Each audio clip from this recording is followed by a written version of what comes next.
Buenos días, en un nuevo video aquí y el día de hoy nos encontramos en el mismo centro de la ciudad De Praga. de Praga. Y bueno, ¿qué estamos haciendo aquí? Vamos a unirnos a un tour que nos va a pasar por el barrio judío y partes de la ciudad vieja. Así que bueno, vamos en esta nueva aventura.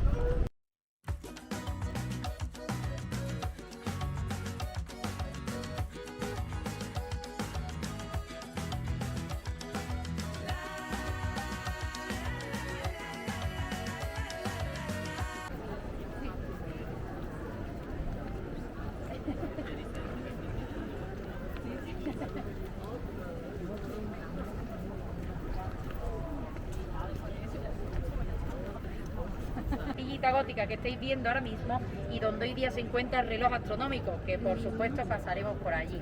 Y lo vais a ver también el edificio que se encuentra ahí justamente en la esquinita, donde hay un grupo justamente abajo. Os digo que los checos son muy prácticos para los nombres. Se llama el edificio de la campana de piedra.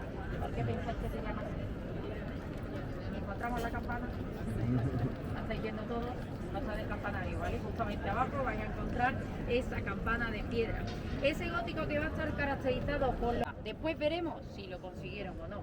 Y ya no solo estando aquí en plena plaza de la ciudad vieja, sino cuando salgamos de ella, cuando vayamos a barrio judío, vamos a encontrar arquitectura Art Nouveau, que seguramente nada tiene que ver con la idea de judería que podemos tener en nuestra cabeza. Por supuesto, después comentaré por qué hoy día vamos a encontrar en ese barrio ese arte. Después ese pequeño recorrido histórico-artístico, y si os recuerdo que anteriormente esto era la plaza del mercado. Alrededor del mercado van a vivir los nobles mercaderes. ¿Qué pensáis que estaba antes? ¿Los edificios o la iglesia? Edificios. Por ahí no nos vamos. La iglesia. Iglesia. Iglesia. ¿De aquí, familia? Iglesia, edificio. Y lo cierto es que lo primero serían los edificios, porque primeramente vivirían los nobles mercaderes, y lo cierto es que hoy día solo la fachada es renacentista, todo lo demás sería anterior. Primeramente sería un edificio románico, posteriormente gótico, y en ese primer momento, ya cuando estaría el gótico, se empezaría a construir la iglesia de Nuestra Señora de Tin. ¿En qué momento? En el siglo XIV, cuando Carlos IV estaba aquí en la ciudad de Praga, y Carlos IV hará muchas cosas importantes, pero una de ellas era llevarse la catedral de San Vito a la otra orilla del río. Las personas que vivían aquí antes que Carlos IV le van a decir: Carlos IV, nosotros también que...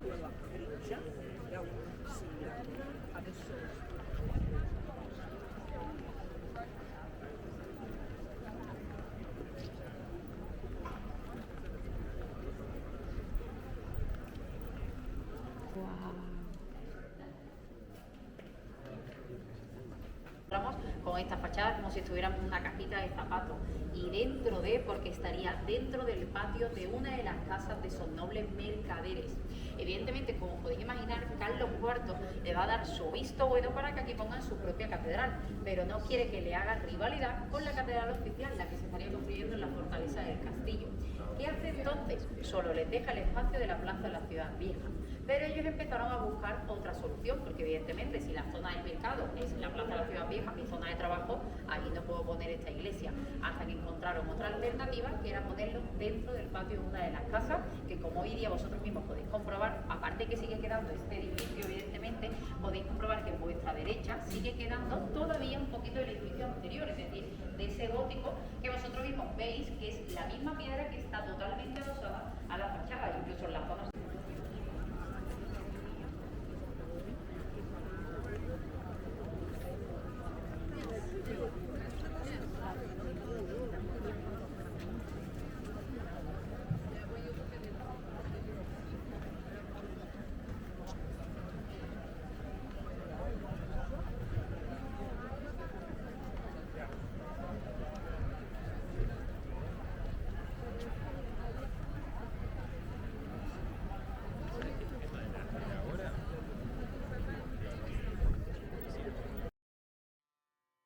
El reloj astronómico de Praga es uno de los más importantes de la ciudad.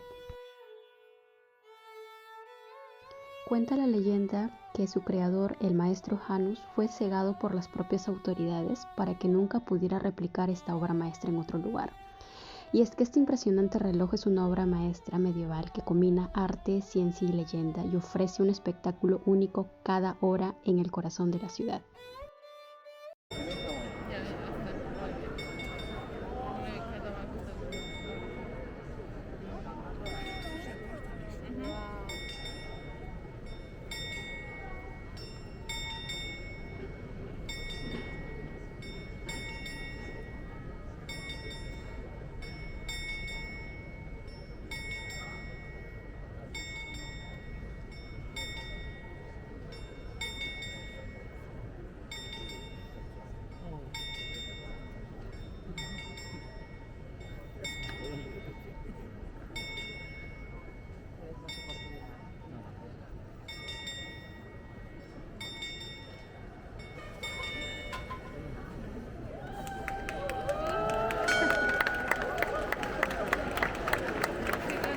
Esa técnica se llama esgrafiado.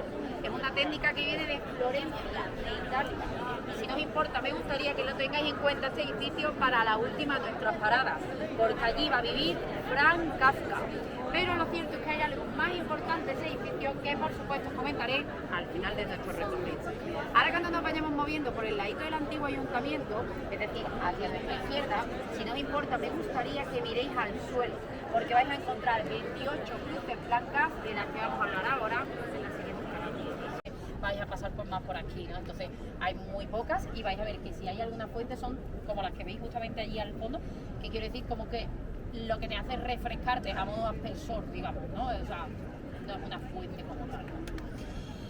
Por eso que si necesitáis ahora, después paramos por supuesto para que paréis a comprar algo o café o lo que necesitéis, ¿vale? ¿Queréis que nos pongamos en, bueno, me va a decir sombra, no hay demasiado anteriormente? ¿En qué siglo?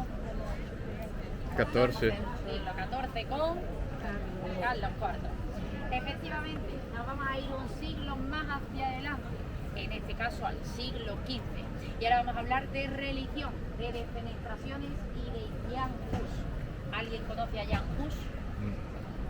Por ahí nos suena. Y conocemos a Martín Lutero, se nos suena muchísimo más a todos, ¿verdad? ¿Qué va a pasar entre Jan Hus y Martín Lutero?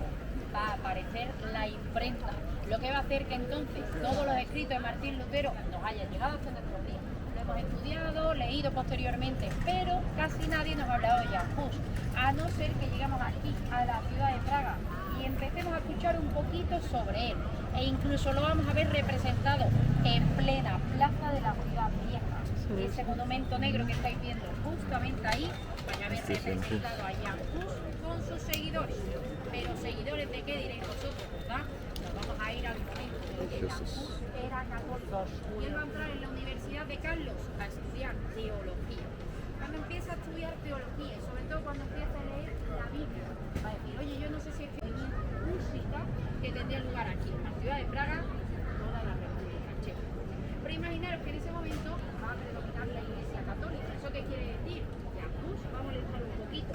Por eso en el año 1414 le va a decir, oye, Jan Hus, hay un concilio en Constanza, ¿por qué no te vas hacia allí y empiezas a predicar esta iglesia que tú te estás inventando? Evidentemente él, con la mejor de sus voluntades, se va a ir a Constanza. Pero ¿qué va a pasar allí? Le van a encarcelar, le van a torturar, intentándole hacer cambiar de opinión. ¿Pensáis que cambia de opinión? Por supuesto que no.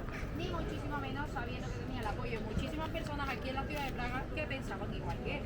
¿Qué va a pasar entonces un año más tarde? 1415.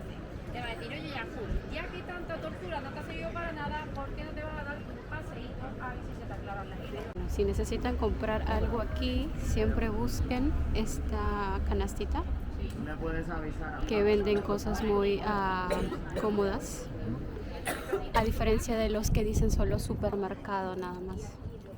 No para mal se conozca, y toda persona que pase concretamente por el barrio judío pueda comprobar con sus propios ojos esa discriminación tan dura que vivió la comunidad judía desde el siglo XIII hacia adelante. Eso es lo que hace que llegará un momento en la historia, que os comentaré cuando, un poquito más hacia adelante, cuando se empieza a nivelar poquito a poco este barrio con el resto de la ciudad de Praga, pero deciden mantener algunos del espacio justamente hacia abajo. Primeramente, estructuralmente, por algunos espacios vais a comprobar porque eran necesarios, y en otros, por supuesto, como os digo, para que esta historia no se olvide y que hoy día no solo lo contemos, sino que a su misma vez podamos comprobarlo cada uno de nosotros. La llamada sinagoga de Pinkas es justamente lo que estáis viendo delante de vuestros ojos.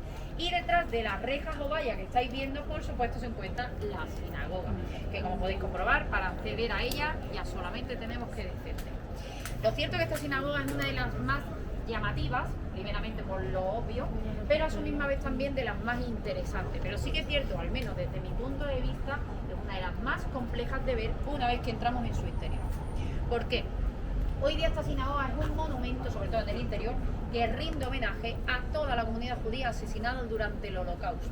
Es decir, una vez que entramos dentro de ella vais a empezar a ver en todas sus paredes escritos los nombres y las fechas de todos esos asesinatos. Os aseguro que hoy día en la actualidad ni siquiera queda un hueco vacío en las 2 plantas que tiene esta sinagoga para ver todos esos nombres y todas esas fechas.